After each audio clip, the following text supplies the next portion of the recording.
An age ago, the beating heart of our people was a king who knew only victory. He wanted nothing more than an honorable death on the battlefield. Yet, none could match him, and so he wandered the earth, becoming lost in time and tide. Then we too lost our honest purpose, while silk-clad men sat upon the throne. But tremble now, all cities that lay under the stars, for out of the shadows and mists of the land of promise, our courage has been rekindled, our heart has returned, and the world will burn.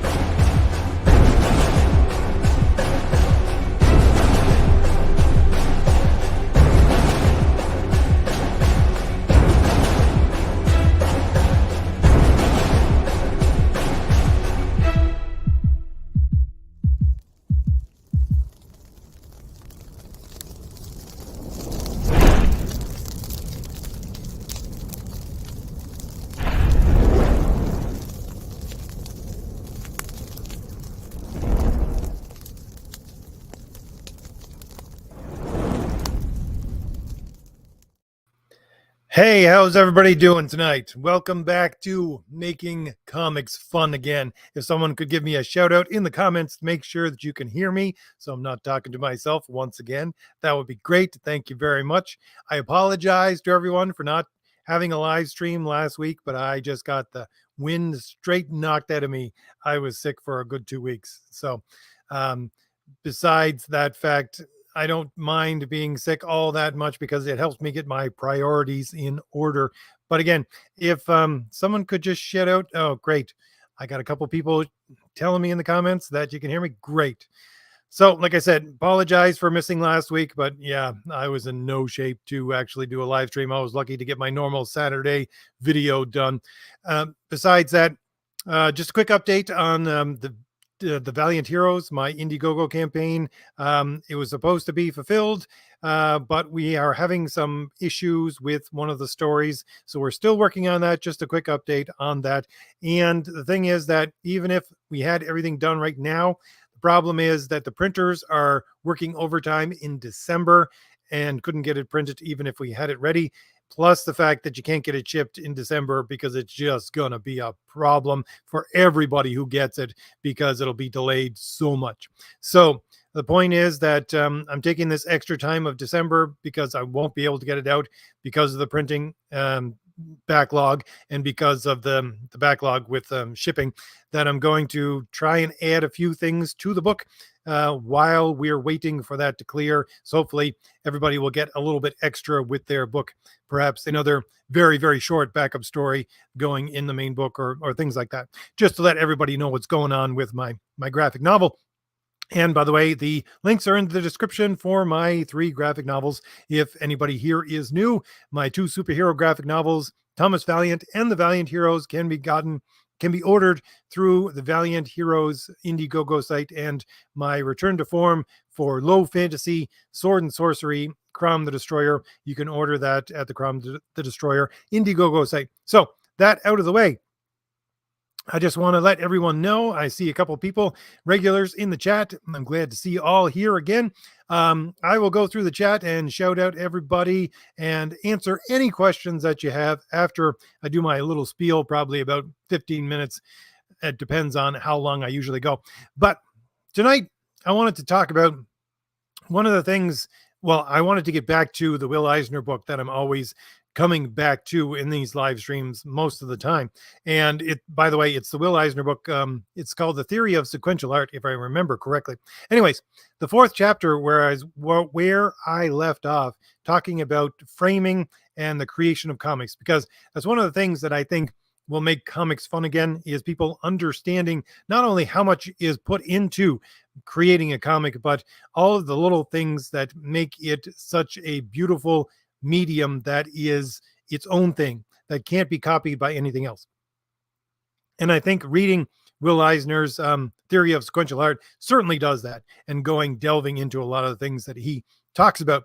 But as I said, last time I talked about it, I was on about chapter 4 where I was talking about it. But chapter 4 takes up a good portion of the book, almost half of the book, actually. So you can't really do chapter 4 in its entirety at one time. But I was reading chapter 4 over again, and I realized something as I was reading chapter 4 and the appreciation of comics and sequential art. And the thing is that he talks about framing and how you use framing in order to tell the story, and how it is unique to comics and comic strips and comic books, that is. And before he does that, before he goes into that uniqueness and the limitations of it at the same time, there's something very interesting that I had missed the first couple of times when I read through it. And it's a concentration on the connection between the audience and the artist. Now, I talked about this a couple of times before, that he talks about Eisner, who, again, is the grandfather, basically, of modern comic books. He is the one who, although the Eisners, which are the main great awards for comics, don't really mean anything anymore, but his name on them really gives credibility to a lot of things that he had to say as being, the person who understands and taught a lot of people about sequential art. But anyways, my point being, he talks about a contract basically between your artist and your reader. And it's the contract that allows the suspension of disbelief to occur. So each of them trust each other. Now, when I talked about this before, I talked about it as the author having the trust of the audience. And that's why you see today, there is no trust. Your audience doesn't trust the author anymore. And that's because of the things that have gotten into not just sequential art and comics, but all forms of entertainment, wherein they're trying to use entertainment for other purposes than entertaining. So to use them as propaganda or use them to push a message of some kind or another.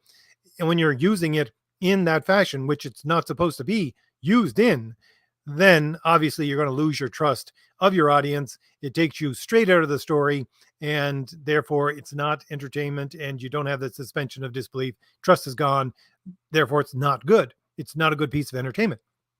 But the thing is that there's also a two-way street within that trust going back and forth. And it's not just the audience having trust in the author that they're going to present them with something that is the best of their ability to be entertainment, but it's also the author trusting the audience as well, as Eisner says, anyways, in chapter 4 of his book on sequential art. And the thing was that this really clicked in my mind because it kind of answered a question, I would say almost an unanswered and unstated question by me, but something that was scratching at the back of my mind. Why is it that this backlash against what is happening to entertainment is so prevalent within comics? And why has it taken such a turn within comics that is different than other mediums? Now, maybe it's just me. Maybe it's I'm looking at this because comics are the thing that I'm most interested in, although I'm a very big movie fan and all that kind of stuff. I think that comics has gotten into this backlash much more than any other form of entertainment. Sure, you got Gamergate and you had that within games, but that died out. You have people that are adamantly against it for movies and television, but usually it's one form of movie or one form of television or one property. You got the Star Wars people, and it's don't destroy Star Wars, or all these kinds of different subgenres within the mediums that they're looking at. But within comics, it's not just this comic or that comic. It's not just Marvel Comics or DC Comics. It's all of comics. So I would say there is a much more prevalent backlash within comics. And again, the question is why? And again, making this statement for myself. Perhaps I'm wrong. Perhaps you don't disagree with me. Put that in the comments if you don't disagree with me. But I think that comics and the backlash within comics is something unique. And I think that uniqueness has blossomed into the independent comic scene that I'm a part of, and so many other people are a part of right now on Kickstarter or Indiegogo, or selling on their own website, anything else that they can get out there. And the thing is that the reason why I would say that this is happening specifically within comics as a backlash against the subversion of entertainment as something to entertain is the double limitation and, I guess we would say, uniqueness of sequential art that Eisner talks about. And that limitation and uniqueness also encompasses the idea of the author trusting the audience and the audience trusting the author. I should put some stuff on background. I apologize for not putting up the Eisner stuff in the background while I was speaking. I have it already here so that you can see it. This is part of chapter 4. So just part of chapter 4 I'm showing in the background. And it's going to go by fairly quickly, but I'll cycle through it a couple of times. But again, the point is he's talking about framing and about how to frame a panel. And a lot of the things he talks about in how to frame a panel is, of course, since it's sequential art, the author has to trust the audience so that they don't automatically look at the last panel and ruin the story, because that's going to ruin your narrative.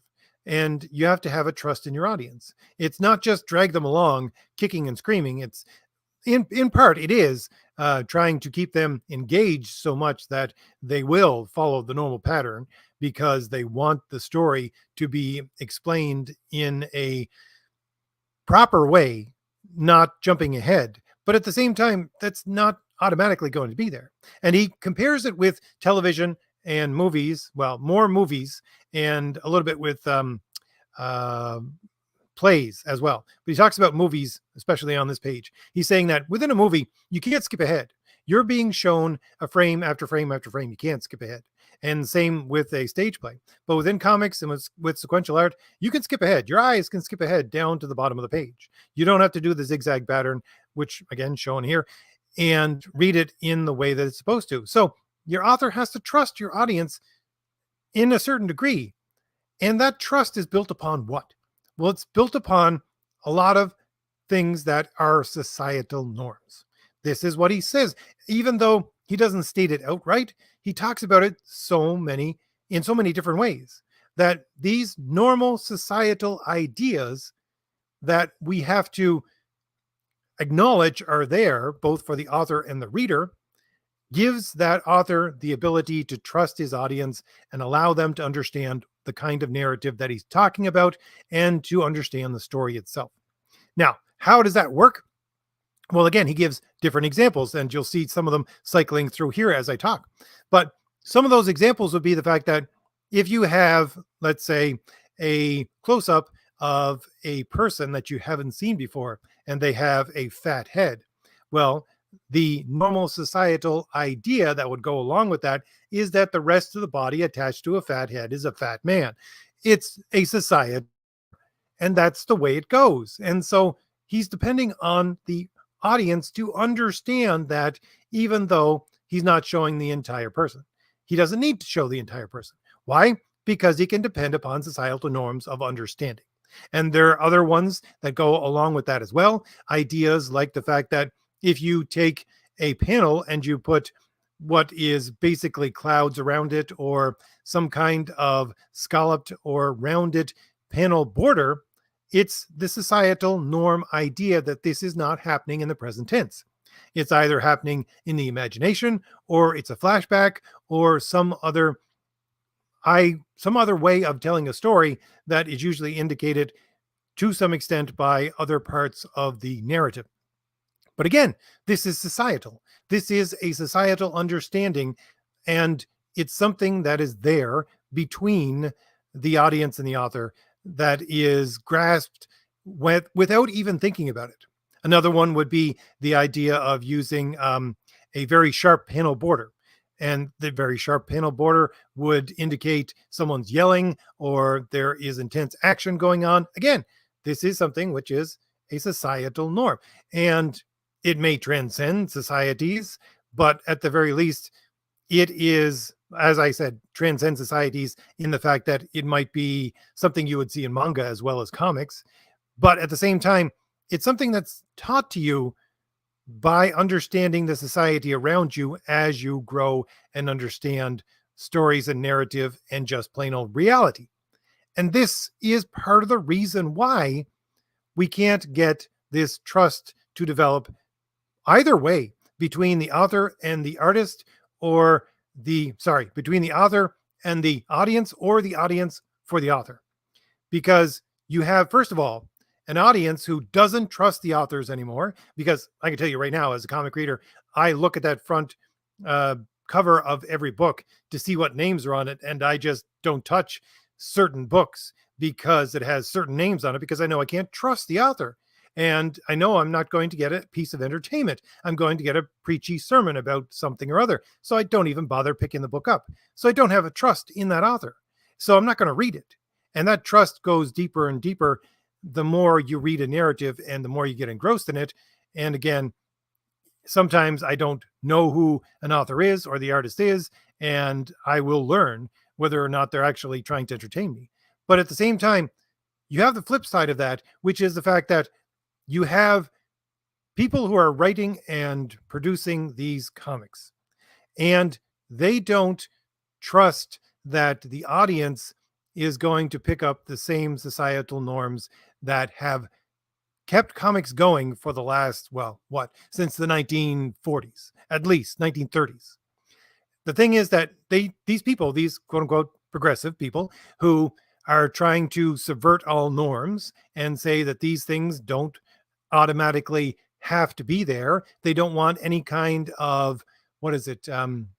Any kind of norm at all, or stereotype. Certainly they don't want stereotypes. I did a video very early on the channel of my channel, almost probably the first year I did videos, which would be about 5 years ago, 6 years ago, excuse me, talking about the importance of stereotypes. There is an importance for stereotypes in comics, because those stereotypes are part of the societal norms to understand what the heck is going on within the sequence of the panels, so you can understand the story. Because the author, both as someone who is drawing and someone who's putting the words down, whether they be two different people or the same person, they need to depend upon societal norms for you to understand some of the things that aren't going to be there. And again, this is part of framing, because of the fact that the human eye, as Eisner talks about in chapter 4 here, the human eye only picks up certain things that it needs to in order to understand what you're looking at. And that's a part of trying to figure out how framing works for sequential art. You pick out only the things that the human eye would normally focus on in this situation, or that you want them to focus on in this situation.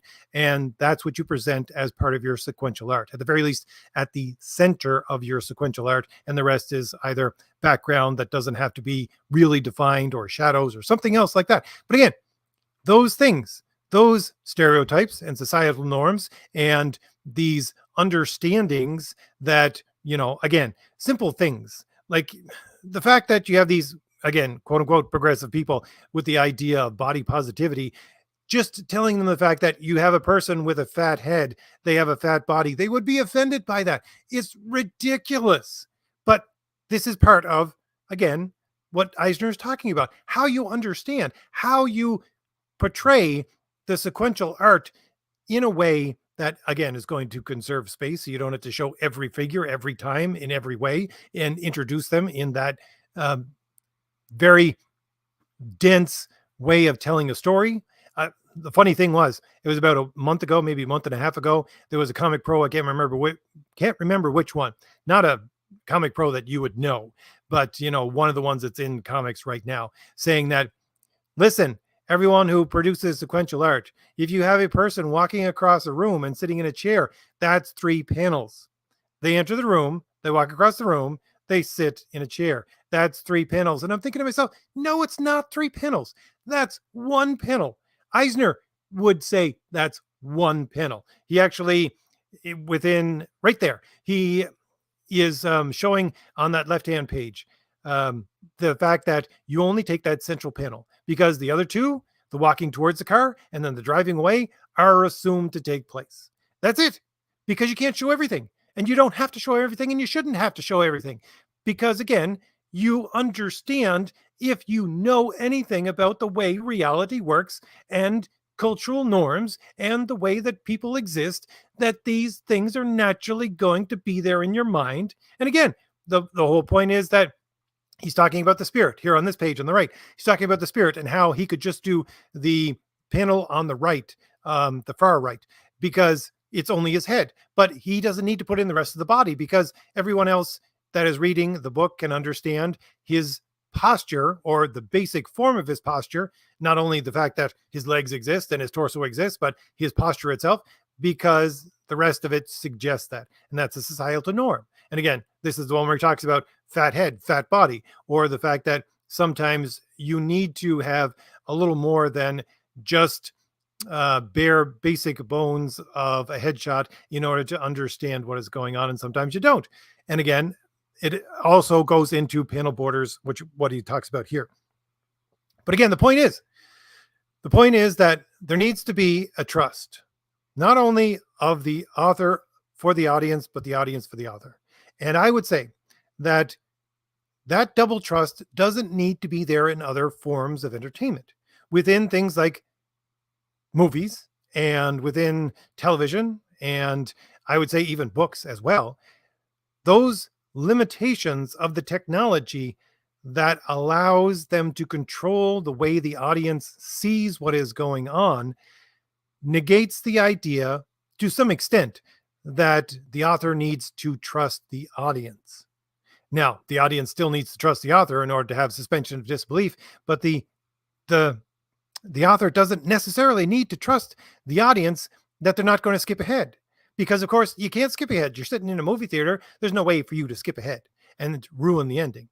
And the same, I would say, is true with watching something on television. The same is true to some extent with reading a book, because where are you going to skip ahead to? Your eyes might dart around and see specific words, but really, unless you actually make a concerted effort to read a certain section, you're probably not going to ruin too much by looking at the end of the page.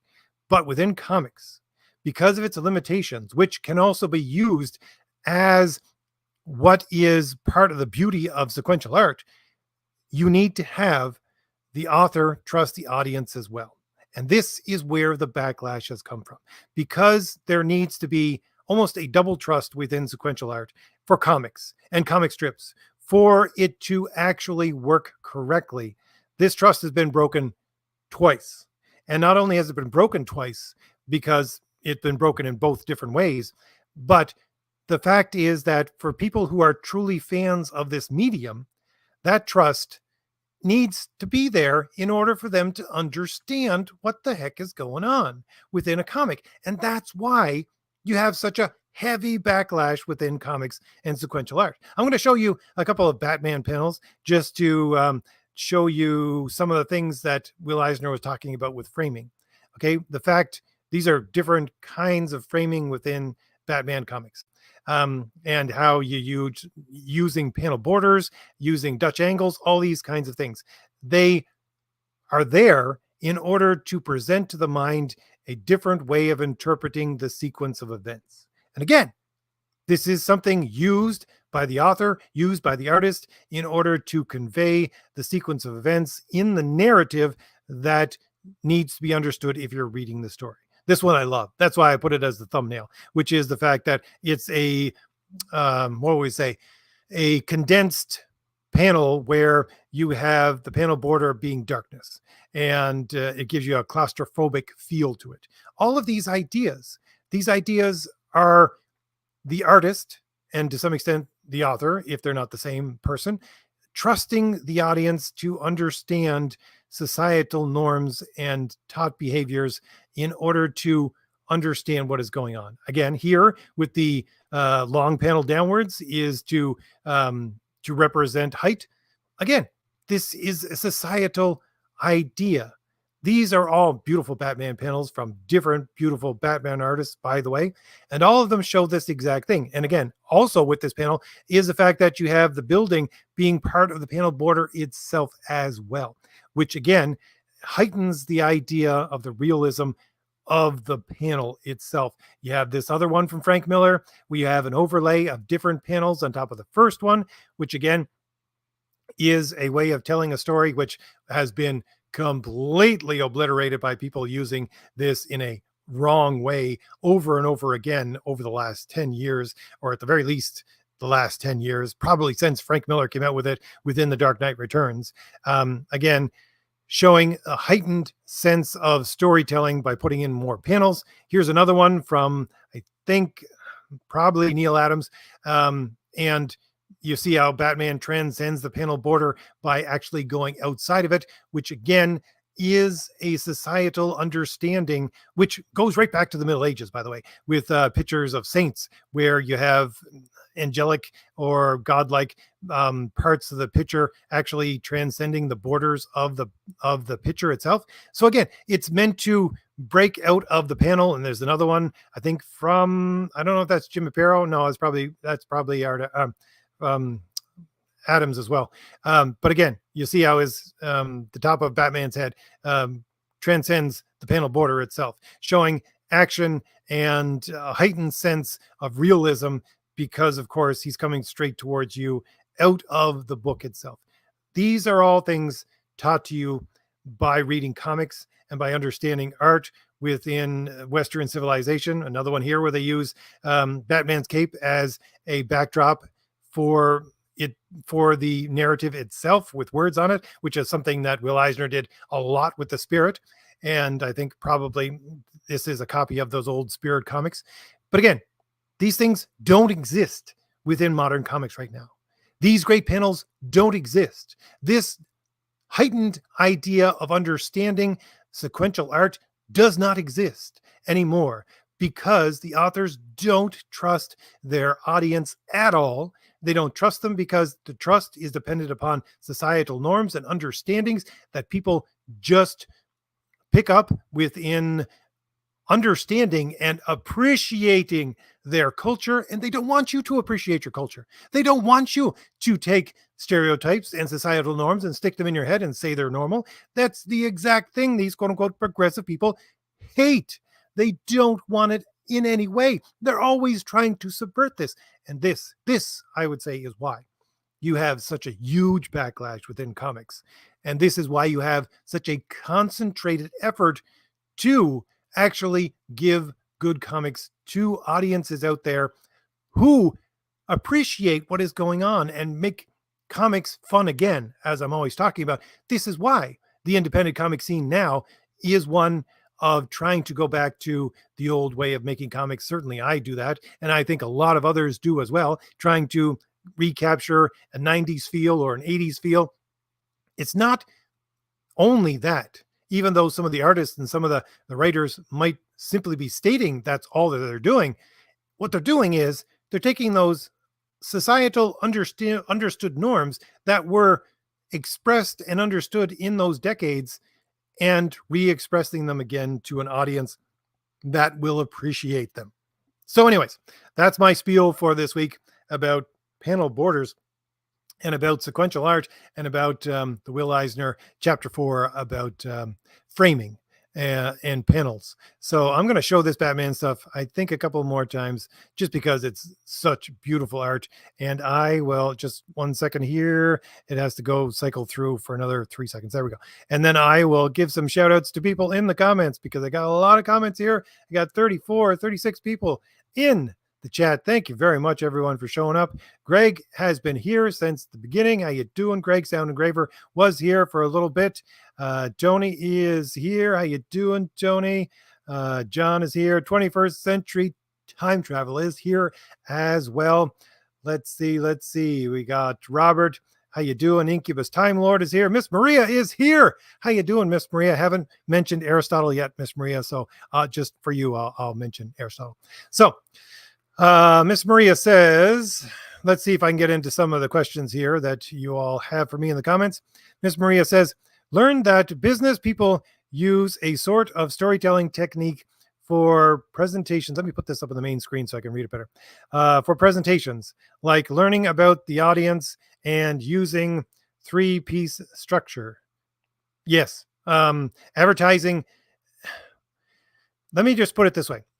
Advertising and sequential art go hand in hand. Most of the people who originally became sequential artists were working in advertising in some way, shape, or form. Even Renzo, the artist that I work with the most right now, again, he came from advertising. So there's so many others out there as well that are doing comics right now that came from advertising. Advertising is very much based upon not only societal norms, but also on psychological ideas of how to get into the head of the person who is looking at the specific piece of art or whatever it is that you're looking at in the advertisement. It goes very deep with advertising. If there's, I don't know, there's a good, let's see, there's a good radio. I can't remember the radio show name about it. It's all about advertising, but yeah, Miss Maria, it is one of the great things about advertising is that it produces great sequential artists because they do this exact thing. Let's see. Robert has a good comment here to answer it as well. He says, marketing is all about weaving a story about the product. Yes, it is to some extent. It is now, I guess. They don't just tell you what the product is about. Let's see. Scrolling down. See if we see any other questions, comments for me. I have One God for Everyone is here as well. I don't know if any of these comments for me, but I'm just going to show them anyways. Let's see. Communism, take over the establishment, take over the country. That's historically accurate. Let me put it that way. Samuel is here. How you doing? Samuel says, you got me to bring out my comics and sequential art from my shelf. I almost forgot I had it. It is a great book. I'm trying to get myself another hard copy of it.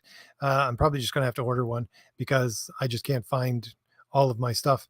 Nick is here. Nick X is in the chat. Nick, he is one of my artists. He is a beautiful artist. He did the cover for both the Valiant Heroes and Thomas Valiant and did a lot of the pinups. You're looking at the Phantasm pinup right there as his avatar. He has some other great pinups within let's see which other. I think he did some pinups for the Valiant Heroes as well. So Nick is a great artist and he's also working on Crom the Destroyer right now. Beautiful art. If you follow me on Twitter, my Twitter handle is in the not the comment section, but in the information box at the bottom of this video. So if you want to go follow me there, I do post some things that Nick is doing for Crom the Destroyer, which are great pieces of art, beautiful stuff. Although I haven't posted a whole lot in the last 2 weeks, as I said, because I was really, really not feeling well. So how you doing, Nick? I'm glad to see you here. Let's see. Breaker is here as well. Says, oh, wow, a stream early enough for me to join in. Yes, I'm trying to get at least a couple of streams earlier on in the day now that I have better internet. And I'll be playing around with some of the formats as well, trying to get some people on to talk about their ideas and their interaction with sequential art, and maybe even some crowdfunded comics as well as we go along. Let's see. Taz is here in the comments. How you doing, Taz? Says, hey, RJ. Seems like it's been a while since your last airing. Yes, indeed it was, Taz. I missed last week because I was sick. Let's see who else. Gordon is here. How you doing, Gordon? Good brother. Who else we got here? Siege Perilous is here. And let's see. Scrolling down. Let's see who else is here. Gordon Good Brother says comic books are just instructional manuals to the worst artists. Not entirely sure what he means by that, but let me put up some good sequential art in the background, some beautiful Batman panels once again, and go back to my comments, which just jumped to me, so I'm gonna have to find out where I was. Oh, here we are. Let's see. Siege Perilous, I don't know if this question is for me, but I will ask it anyways. Does the same rule of the middle as in film apply, as in the middle is boring, apply to comic panels as well? Does the same rule of the middle as in film apply? I'm not entirely sure. Siege Perilous, what exactly that you're asking there? If you're asking if it's the middle of the movie that's going to be the boring part, I don't know. Comics, for me anyways, I suppose that would be true for a lot of my books. Not that it's the boring part, but it's the part you have to have a flow of action. And I like to start with action and I like to end with action.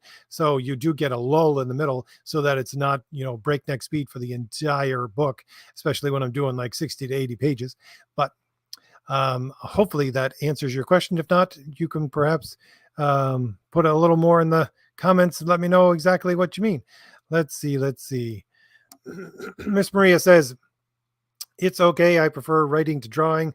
I want to work on my writing. Just reading other comments from yours in the comments, Miss Maria. I always, take to heart what Mike Barron said to me at one point when I interviewed him. It was that you don't need to be the best. If you're doing sequential art, if you're a writer for sequential art, you don't need to be the best artist in the world, but you should have enough skills so that if you have to sketch out a panel for your artist to try to give them an idea of what you're talking about, you can do so. And, could be stick figures or could be just basic body proportions, all that kind of thing. But yeah, I take that to heart. Mike Barron is a comic, veteran to say the least, if not legend to some people. Let's see. I think Nick was answering Siege Perilous better than I was. Siege Perilous, usually, yes, it's dead space, unless, of course, that's the feeling you want to convey in the story. Well, on that, the idea, I'm not entirely sure this is where the conversation was going, but the idea of at the very least, the way that Eisner talks about it, because Eisner is used to dealing with almost exclusively black and white panels. So he uses shadows and a lot of, we'll say, background and foreground scenery as panel borders as well, which he talks about being leaving excess space for no panel borders. It gives you an idea of an open concept for what is going on within the panel itself. So one of the pages from chapter 4, he shows a guy on a beach and a ship in the background, and there's no panel border to it. And that's supposed to convey the idea of a wide open space of the sea. And it's simply conveyed as an idea by no panel border being there. So again, he does use the idea of dead space and white space very, very well, and talks about it in his book as well. Let's see. Scrolling down. 21st Century says that Batman panel is from Suicide Squad. I did not remember that. I don't even, if you could remember what Suicide Squad, I don't remember. But if you say so, let's see. Scrolling down. 21st Century also says Batman Year One. Yes, there's a lot of Batman Year One, I think, mixed in there as well. But there's some great Jim Aparo as well. Let's see. Gordon Goodbrother says, I've come to despise TV news report comic panels because of the overuse, misuse of them over the years. Yes, indeed. I agree completely, wholeheartedly with that. There was the last time that I saw, not the last time that I railed against it, I guess I would say, was when they were trying to, a couple of years ago, take the Watchmen and put them into mainstream continuity for DC. Some of those books just had so much of that squeezed into it. It was ridiculous. And it worked for the very first Batman, which was Legends of the Dark Knight, where Frank Miller used it, I think, for the first time. But after that, it got stale pretty darn quick. Let's see. Scrolling down. See who else is here. Siege Perilous. Illuminated manuscripts, indeed. Yes, this is where some of that idea of transcending panel borders and even page borders at some points. If your normal idea of where the page stops, that was medieval sequential art, if you want to put it that way, that actually employed some of these things. So it is very much cultural as well as something that the eye picks up. Let's see who else is here. Fox, how you doing? I don't know if I've seen you here before, Fox. Let me see if I want to put that. Honestly, I can't get enough of these beautiful panels from Batman, so I'm just going to put them back up again, even though I've been done talking about that for a little bit. Let's see. Scrolling down, 21st Century says, trying to catalog all the ones. Neil Adam pencils. Yep.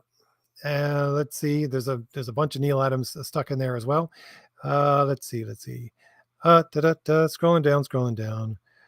Let's see. Tony has a question which I do not have an answer for. Any thoughts on the latest Doctor Who debacle? Again, no. I was sick for at least 2 weeks, probably more. And really everything, like I was miserable.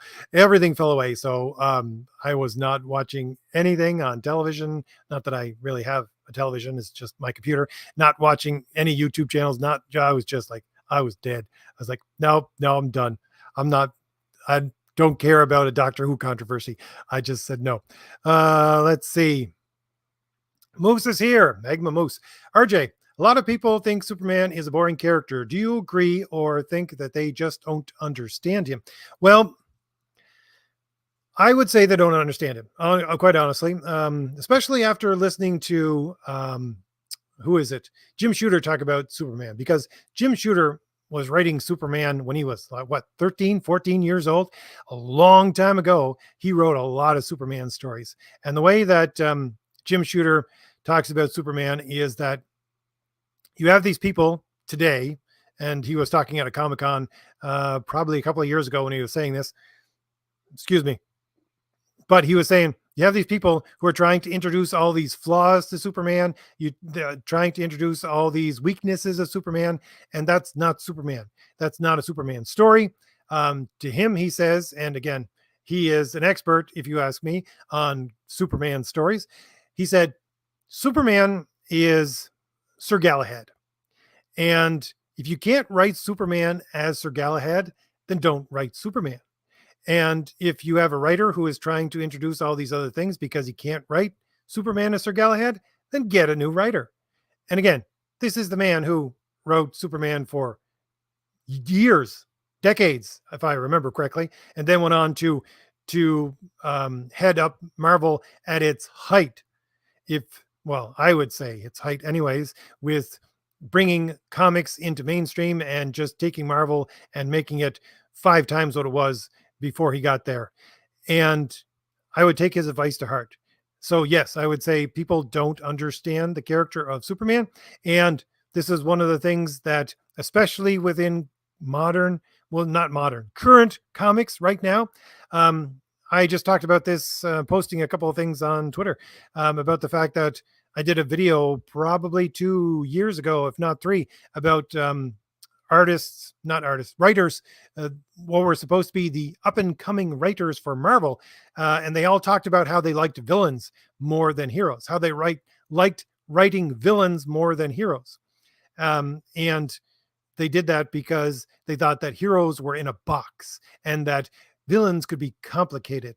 No, you're just, I would say, bad people who don't understand what actual heroism is and how actual heroism transcends anything villainous that you would ever get. That's why the hero wins over the villain in the end. And these people just can't understand that simple concept. But again, a lot of people would say the big red and blue Boy Scout of Superman is just boring. I would say no. The idea of a virtuous hero is what I'm always going on about. And if you tell a good Superman story correctly, you can make that character immensely impactful, even with being Sir Galahad, even with being that idea of a Boy Scout. So sorry to take so long to answer your question, Moose, but it was a good question. Let's see. Scrolling down. Calliope is here. Yeah, how you doing, Calliope? Glad to see you here. Let's see. Swordbreaker. Let's see what he has to say. I teach visual arts at a local high school. I use comic drawing and specifically panel placement as an example of how to enhance a comic story, create movement, etc. Yes, indeed.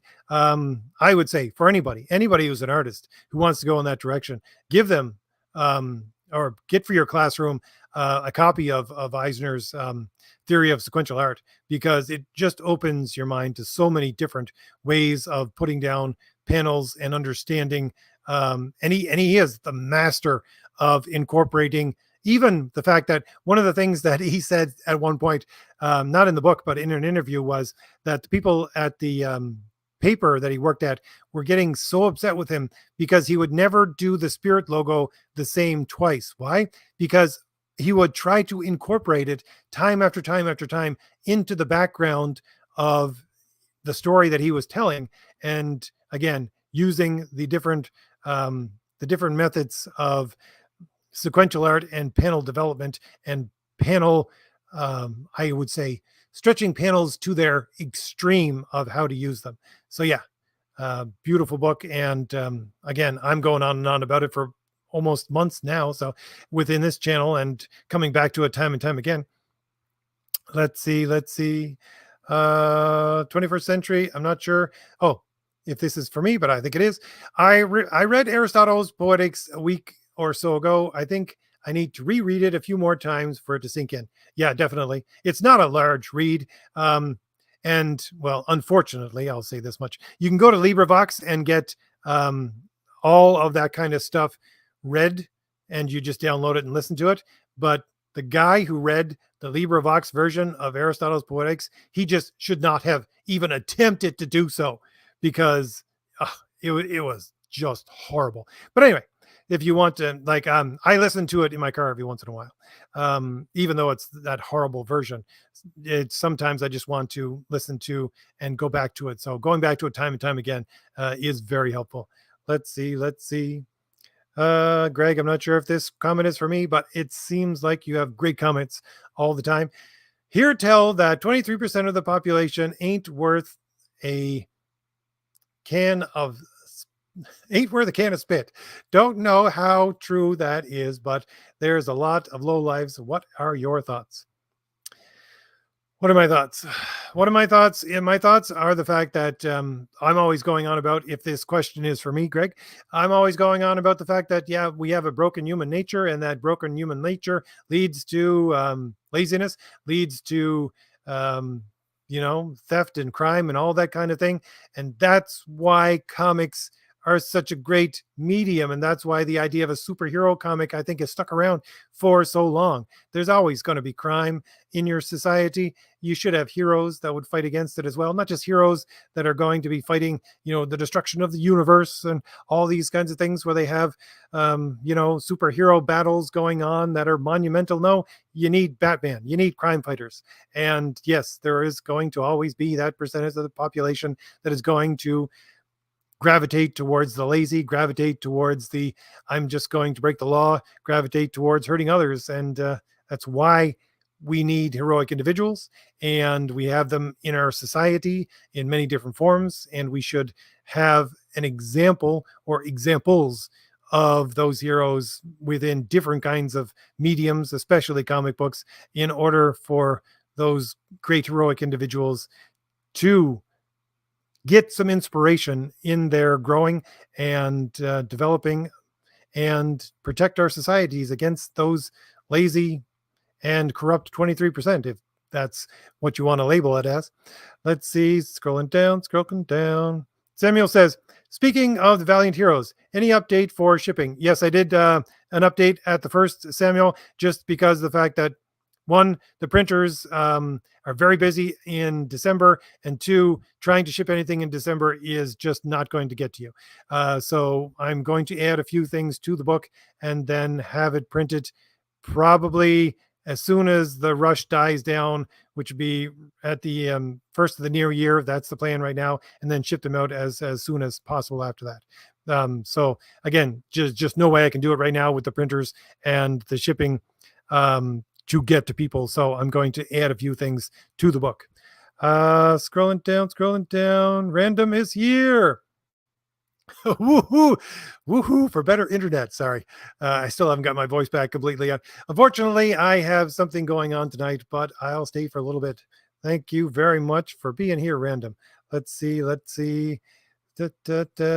Siege Perilous is talking about the middle of the frame. There's a very interesting, if you want to look at some very interesting, but also we'll say at the same time, not not out of the stratosphere, highbrow stuff. Look at How to Draw Comics the Marvel Way, and it talks about where to place sort of negative spaces within your panels and stuff like that, which is very interesting if you're into that kind of thing.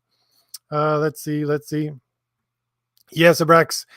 John has a stream also, and I'm bouncing back and forth.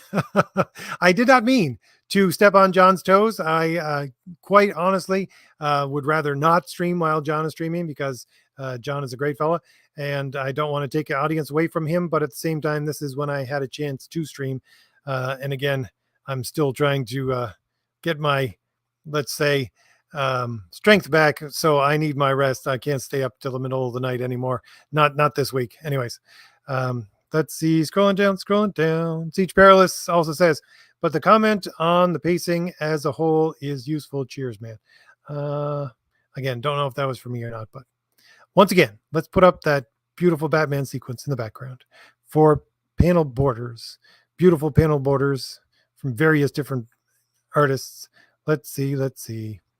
Robert says, if the middle of the story is boring, your story premise is boring. The middle is the promise of the premise.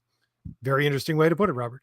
I wouldn't say that, well, for myself anyways, I wouldn't say that the middle of my stories are boring. I would say that they're not going to be as breakneck speed as the beginning or the end.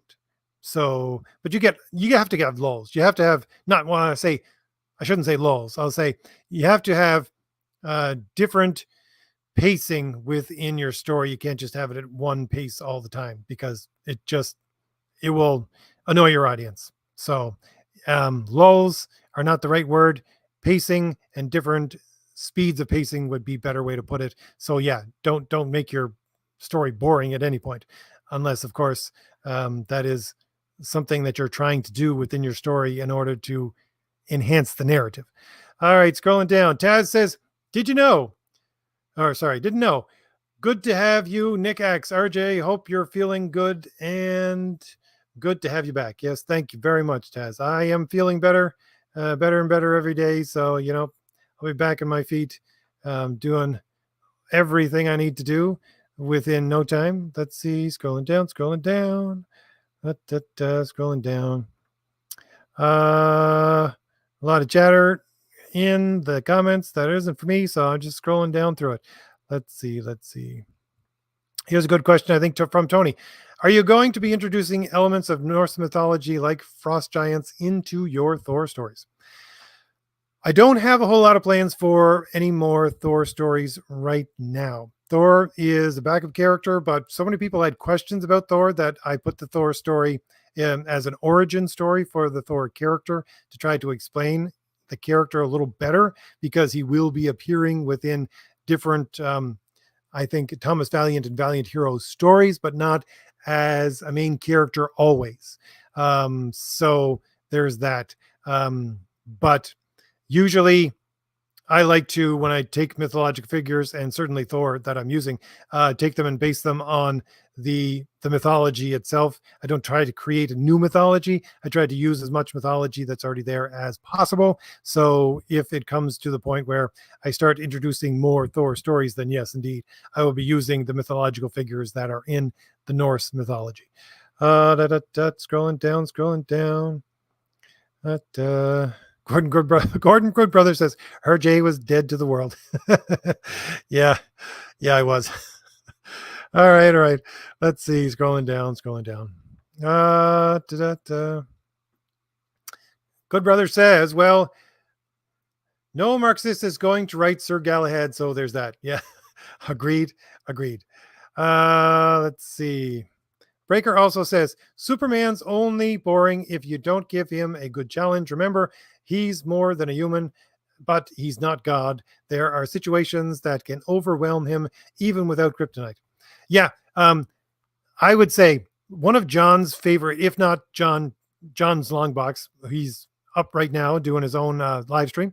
One of his favorite stories, if not his favorite story, is a Superman story where Superman just gets, what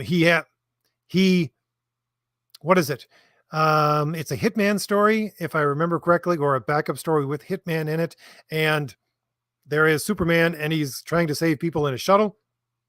space shuttle that is going to crash to the Earth, but he didn't realize that there was one person left in there because there was lead lining on the shuttle. So he goes back up to save him, and the guy sees Superman coming to save him, and then he starts to cheer up, but then the shuttle explodes and he dies. And Superman is very, very defeated by the fact that he missed this man and he died. And that's one of the ways that you can tell a good Superman story. It's the defeat, the internal defeat of Superman by his own ideals to some extent, not really his own ideals, but his own limitations. So yeah, Breaker, I agree completely with your statement there. Scrolling down. Let's see if we can get to some more of these comments. GJW Art says, setting expectations and delivering on them as a creator equals satisfied audience. Setting them and subverting them equals broken trust and dissatisfaction. I agree completely with that statement.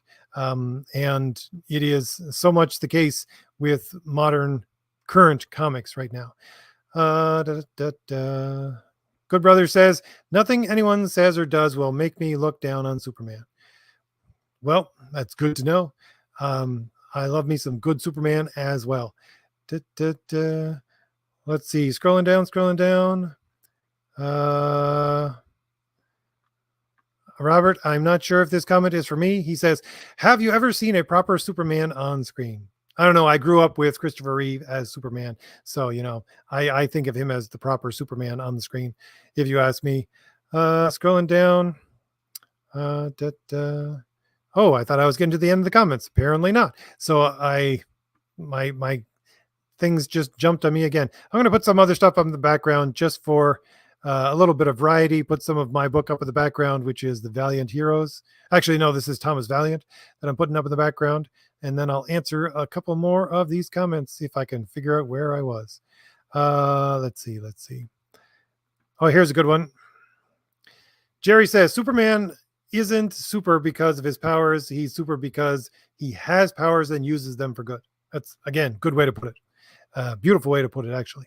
Let's see. Scrolling down. Tony says, if you've heard anything about James Gunn's Superman's plans, what are your thoughts? There are so many different plans for Superman movies out there that I really don't pay attention to them anymore. I stopped paying attention after the whole debacle with Ta-Nehisi Coates trying to write not only a black Superman, but not the black version of Superman that exists in the comics, but a version of Superman which is Clark Kent, who is black, and then make a movie out of it. It was just ridiculous. So anyways, ridiculous because there are so many characters that you can use for that. Just use those characters. But anyways, so yeah, I stopped paying attention to those things after that. So I'm not entirely sure what James Gunn's plans for Superman are, Tony. Let's see, scrolling down. Taz says, some people say Man of Steel isn't relatable. I say he's the most relatable character, virtue to moral wise. Yes, indeed. That's exactly it, Taz. The idea of a true hero, as I'm always going on about, is a paragon of virtue.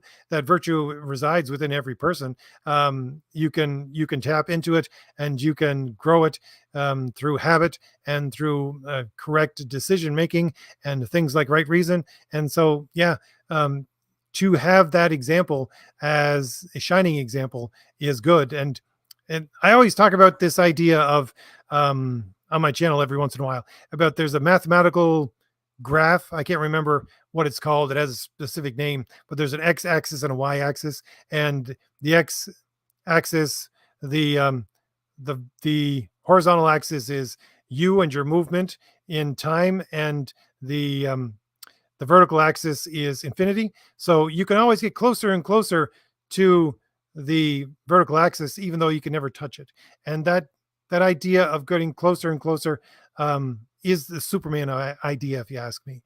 And the idea of it is relatable because that's what heroes do. And that's what people, I think, good, virtuous people do. They try to go higher and higher. And that's the idea of Superman. All right, scrolling down. Greg says, RJ, you're saying teach the children not to allow one's emotions and actions become the 7 evils or deadly sins. Not sure. Let me read that again, Greg. RJ, you're saying Teach the children not to allow one's emotions and actions become the 7 evils or deadly sins. Well, yeah, exactly. If you want to put it that way, you go right ahead. That's exactly it. There are um, usually vices and virtues, again, they're opposite to each other, and many people have tried to make lists of what vices are opposite to what virtues, and there are different ones out there, but that's one of them that's out there. You can choose. That's the whole thing about the fact that we act as individuals with free will, and you can choose either the better path or the worse. And that's exactly what you're talking about. That 23% of people, they choose the worse, and that's why they become villainous. They're vicious. They choose the vicious path, and I would say that to give examples, to choose the virtuous path. Let's see. Scrolling down, Breaker says, after looking at those on-screen panels, I've been thinking about the proper placement of them. For instance, having a dynamic plot, shaking scene, taking up a whole page when you turn to the next one. Well, again, that would be one of the things Will Eisner would talk about.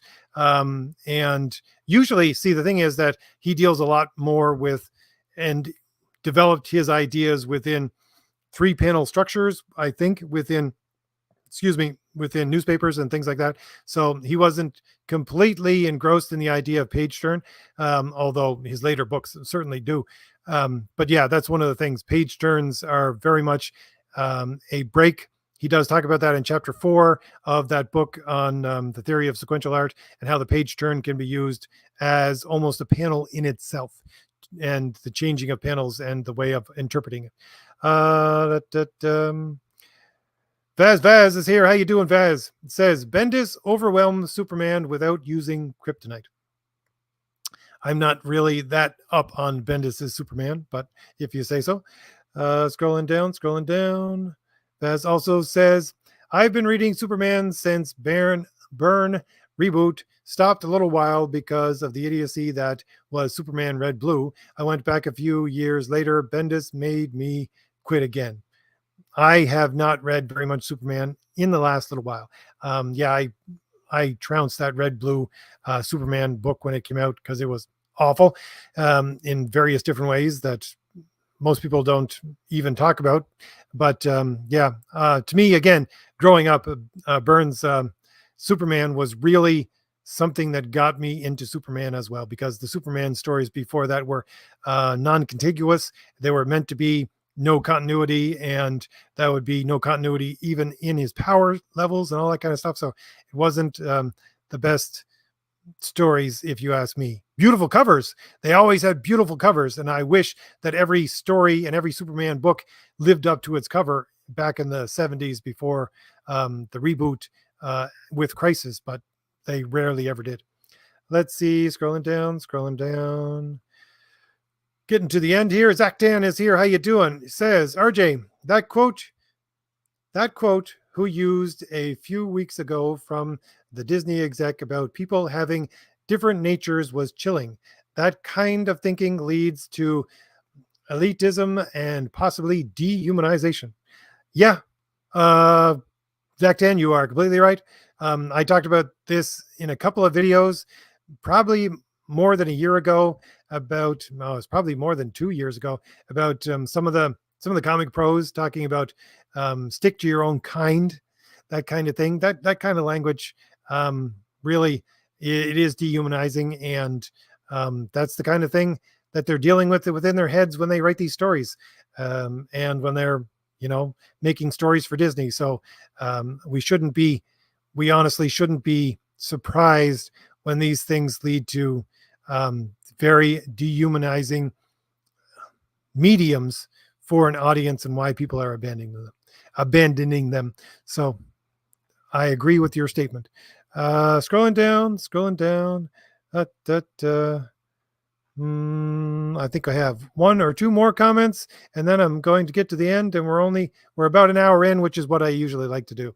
I'm not sure if this comment is for me. Have you seen J.H. Williams' Batman? What do you think of the art? J.H., I can't think of it off the top of my head.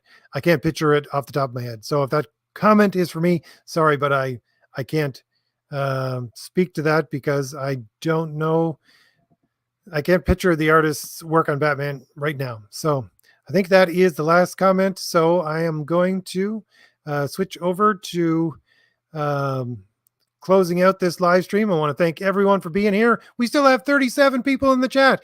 Wow. I can't believe I have so many people showing up for chats. Thank you very much. Like I said, I'm going to try to mix up things with the live streams now that I have better internet. Sometimes having guests on that will talk about art or other kinds of things that are going on with the comic industry right now, possibly having a few people on to talk about their crowdfunded comics and things like that. So look forward to that in the future, although I will still want to do these ones about, appreciating the creation of comics itself. And again, for anyone who is new here, there are links in the description for my 3 graphic novels. If you want to go over and take a look at some of them, there is an 11-page preview of Crom the Destroyer on the Indiegogo page, and the other ones are on the Valiant Hero page. There's plenty of beautiful art. You're looking at one of the pinup posters of Cardinal in the background that I have for sale with that campaign as well. So those links again are in the description, and also my Twitter handle. If anybody wants to follow me on Twitter, I will just say thank you very much once again to everybody for showing up, and I will leave you with the 45-second trailer for Crom the Destroyer, and I will see you all again next week. Let me just figure out where the heck I put that trailer. It's been so long. I haven't been here for 2 weeks. Oh, here it is. All right. I'll see y'all later. Bye. No matter how many wars you fight, no matter how much blood you shed, no matter how much rage you loose, no matter how many demons you face, no matter how many companions you lose, no matter if our kingdom falls, I know that you will return to me in honor.